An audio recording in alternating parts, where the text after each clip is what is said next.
Olá, pessoal! Agora a gente vai dar início ao segundo episódio do nosso podcast, que está sendo organizado pela UNEAL. Nós somos alunas do 7º período do curso de Direito da universidade. Eu me chamo Sabrina e estou aqui com a Ingrid. E nós vamos hoje entrevistar a advogada e egressa da UNEAL, Maiane Alves. Maiane, você poderia falar para a gente quem é você e de onde veio o seu interesse pelo direito? Primeiramente, é um prazer estar aqui e rever vocês. Eu conheci Sabrina e Ingrid enquanto ainda estava no curso, né? Eu estava no 10º período e vocês no 4º. Fui monitora da disciplina de Direito dos Contratos 1 na turma de vocês. E aí começou essa relação. E hoje eu me sinto muito grata e feliz realmente em fazer parte de mais um trabalho da Universidade Estadual de Alagoas. Com relação a quem sou eu, certo? Eu sou advogada, né? Jovem advogada. Desde 2023, foi o ano da minha formação. Atualmente, eu estou fazendo 2 pós-graduação, uma na área de família e sucessões, na legal e educacional, e outra também na UNEAL, né, presencial, pós em políticas públicas e direitos humanos. Também acabei o semestre, né, eletivo 2024.1 como professora convidada da Universidade Estadual de Alagoas, lecionando a disciplina de Direito das Sucessões, no 10º período, e também participei ali durante um tempo, também na UNEAL, como monitora do NPJ. Maiane, você é coautora, juntamente com a Aline de Oliveira, nossa última convidada, de um livro. O livro chamado... Deixa eu ver. Aqui. Aspectos Relevantes do Direito da Família. E autora de um dos capítulos desse livro, que se chama O Reconhecimento da Família Paralela. Eu tenho certeza que o pessoal de casa tem muitas dúvidas sobre família paralela. Que é um tema polêmico, na verdade, né? Exatamente. Você pode falar o que são, afinal, famílias paralelas? Olha, famílias paralelas é de fato, um fato jurídico, certo? E relacionado, inclusive, à união estável, semelhante, na verdade, à união estável. É um fato jurídico onde 2 pessoas começam a se relacionar em concomitância ou simultaneidade a um relacionamento pré-existente. Então, basicamente, é quando existe ali 2 uniões estáveis simultâneas, né, pré-existente, ou uma união estável também simultânea a um casamento. Então, é necessariamente esse segundo relacionamento, certo? Um relacionamento contínuo, um relacionamento público e duradouro, que tem o objetivo de constituir família e que, na verdade, ele foi formado tendo um outro relacionamento já pré-existente. E aqui, só para ter fazer uma observação, que muitas vezes acontece de quando se fala sobre famílias paralelas, alguém confundir, por exemplo, a ideia de que tem uma pessoa que já teve um relacionamento, essa pessoa se divorciou, ou melhor, essa pessoa se separou de fato, não chegou a formalizar o divórcio, e aí, nesse momento, enquanto ainda está legalmente casada, ela constitui uma união estável. É comum as pessoas acreditarem que essa união estável, ela se trataria ali de uma família paralela, quando, na verdade, não. O direito, atualmente, ele reconhece essa união estável, desde que o casamento, né, ali na sociedade conjugal, ela tenha sido finalizada pela separação de fato. Então, aí o direito ele reconhece essa segunda relação como uma união estável e não se trata necessariamente de uma união paralela. Para ser paralela de fato, tem que existir a simultaneidade ao mesmo tempo ali entre os 2 núcleos familiares. Maiane, você poderia falar para a gente quais são os direitos que uma família paralela vai ter em relação ao filho de um casal que constitui uma família paralela? Eles vão ter os mesmos direitos do filho do casal, da primeira relação? Como é que seria essa situação? Olha só, eu vou falar primeiro sobre a questão da filiação, certo? O que acontece? Antes mesmo da Constituição de 1988, no direito, a gente tem uma distinção entre filho legítimo e filho ilegítimo, certo? Então, existiam ali direitos que eram destinados a filhos que eram concebidos na relação conjugal, enquanto que os mesmos direitos não poderiam ser aplicados e não poderiam ser concedidos a filhos que eram nascidos de um relacionamento extraconjugal. Só lembrando, não necessariamente um relacionamento extraconjugal vai ser uma família paralela. Até porque, para se tornar uma família paralela, De fato, é necessário que exista uma convivência pública, duradoura e que não seja eventual, certo?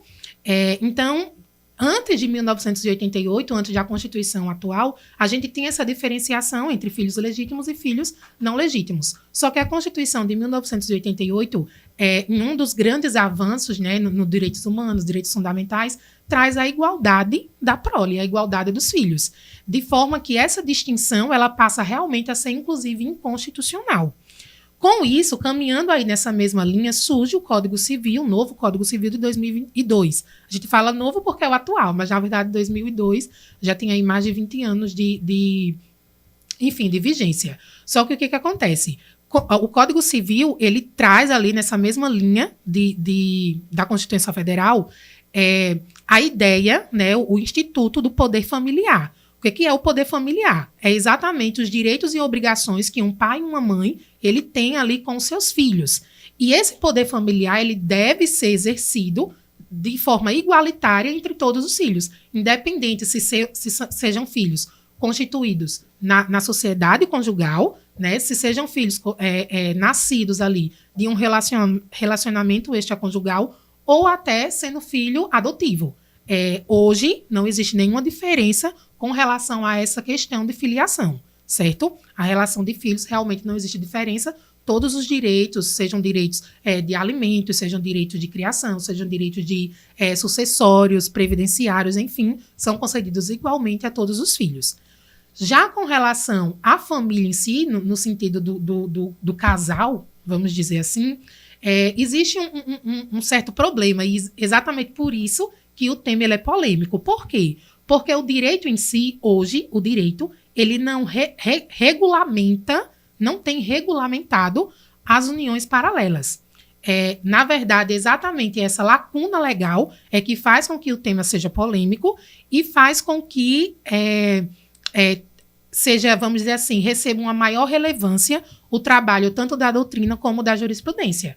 Porque, na verdade, a regulamentação, a discussão das famílias paralelas exatamente são atribuídas atualmente à doutrina e à jurisprudência. Lembrando que esse, inclusive, é um grande problema e foi exatamente por isso que eu encontrei ali, né, nesse tema, um objeto para escrever, um objeto para pesquisar, porque o fato de não ser regulamentado pelo direito, né, pelas leis, não impede que essas famílias paralelas se constituam na sociedade e não impede realmente não impede necessariamente que constitua esse fato jurídico, embora não esteja regulamentado. E isso faz com que, na verdade, até traga insegurança para o meio jurídico, porque a gente tem várias decisões, algumas em determinado momento são mais conservadoras, não reconhecem o título de família, mas ao mesmo tempo é obrigado pelo fato em si, ou pelas circunstâncias ali específicas, a reconhecer algum direito. Por exemplo, recentemente, inclusive nesse capítulo específico em que eu tratei sobre famílias paralelas no livro, eu também abordei um julgado do STJ em que ele não reconhece o título de família a uma situação assim, mas ele reconhece que ali a segunda família ou a segunda mulher que foi constituída, ela contribuiu para a construção do patrimônio. Então, ele não poderia simplesmente negar ou fechar os olhos para essa situação e simplesmente beneficiar o enriquecimento ilícito ou beneficiar esse homem, né, na situação era um homem que tinha sido infiel, vamos dizer assim, que tinha constituído ali uma outra família. Então, uma forma do STJ solucionar essa situação foi dizer, não, é possível que seja dividido os bens, mas vamos tratar aqui no direito obrigacional, através de uma sociedade de fato. E não vamos reconhecer o título de família a essa situação, embora claramente existia ali o objetivo de constituir família nos dois núcleos familiares. E nesse caso específico, ambas as mulheres conheciam, sabiam da existência uma da outra e até então, né, não tinham ali se pronunciado de forma contrária. Viveram durante muito tempo, se eu não me engano, 25 anos, ali nessa união, as duas uniões, e elas conheciam e foi essa forma que o STJ decidiu. E isso aconteceu em 2022, que foi exatamente o tema do objeto que eu escrevi esse capítulo em 2023. Maiane, vamos falar um pouquinho sobre a sua atuação no NPJ, que é o Núcleo de Prática Jurídica, presente no Campus 1, aqui em Arapiraca, na UNEAL, e é um serviço gratuito disponível à população.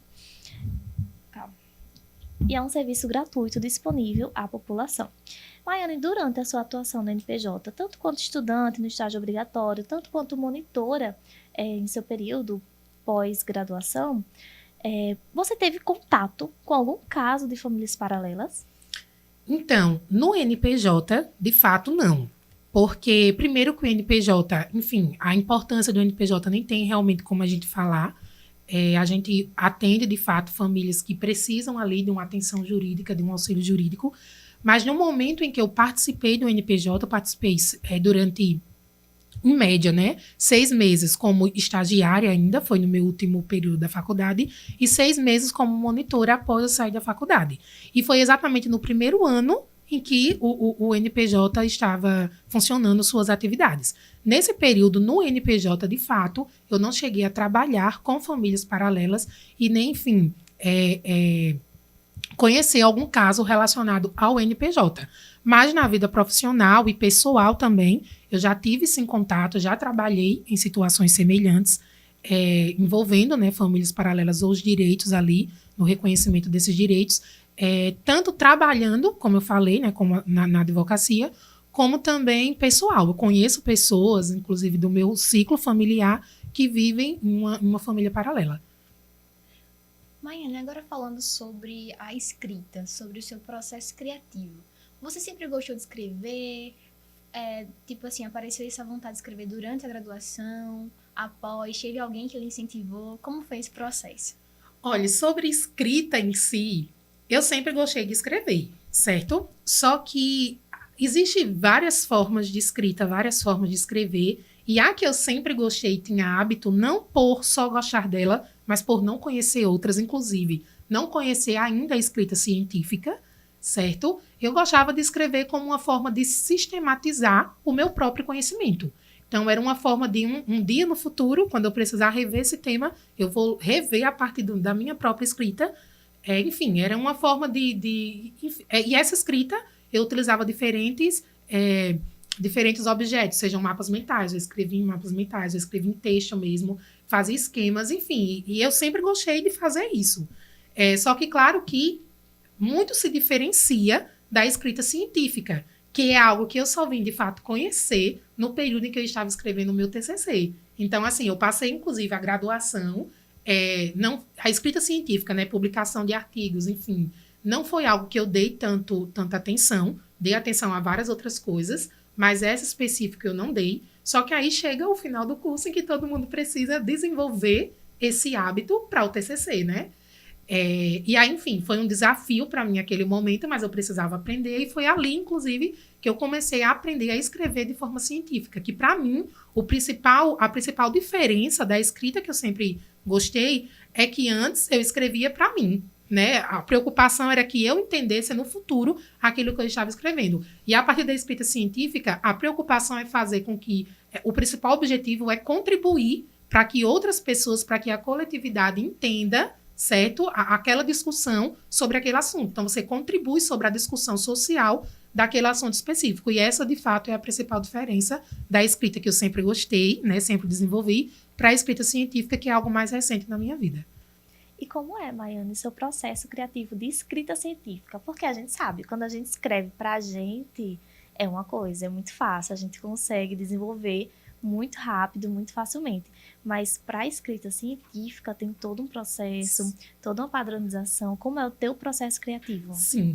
Primeiro, eu acredito que, juntando a esse fator de que durante a graduação eu não explorei tanto a escrita científica, certo? Deveria ter explorado mais, só que ao mesmo tempo, enfim, a graduação, ela te proporciona inúmeras oportunidades e, às vezes, não tem como você agarrar todas, senão você, vocês estão no 7º período e entendem o que eu estou falando. Sim.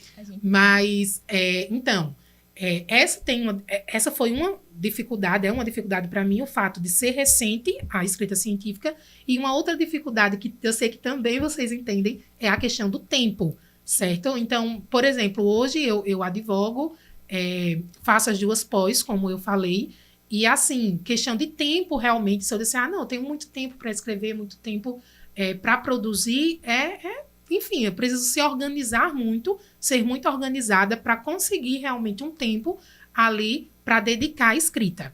E outro problema também, não necessariamente problema, mas aí já faz parte do processo, é que para você escrever, você precisa, de fato, ler muito e conhecer muito sobre aquele tema. Você não pode escrever, né, simplesmente sem primeiro entender aquela discussão, você precisa realmente entender para conseguir contribuir ali de alguma forma com aquele tema. Então, assim, hoje, especificamente, inclusive, hoje já é um pouco diferente, mas durante a escrita desse capítulo específico, eu estava no NPJ, então eu tinha acesso ao NPJ, que para mim, naquele momento específico, era o local mais sossegado que eu tinha, enfim, e eu tinha acesso ao NPJ, eu tinha acesso à chave do NPJ, e eu costumava separar uma noite, na verdade, eu praticamente pegava a tarde e a noite por semana, para produzir. Então, era essa tarde e noite, normalmente era na sexta-feira, que eu ia para o NPJ, me trancava, ficava só eu realmente lá, e ali eu conseguia ler, conseguia produzir todo o meu material, né, físico, eu tinha levado para lá e deixava lá reservado, e ali eu consegui produzir esse capítulo. Maiane, você teve contato com esse tema em Famílias Paralelas na universidade? Como foi que você teve conhecimento do tema para ter a ideia de escrever sobre ele?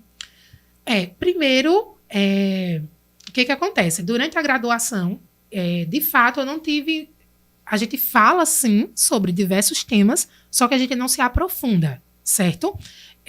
Eu tive, sim, contato em direito na disciplina de Direito de Família, enfim, sempre por análise mesmo de determinados julgados, por análise, enfim, de discussões, só que a gente não se aprofundou realmente no tema. E aí ele ficou lá, né, guardado. Só que também algo que eu comentei recente, né, aliás, agora, é que eu conheço pessoas que vivem em uma família paralela.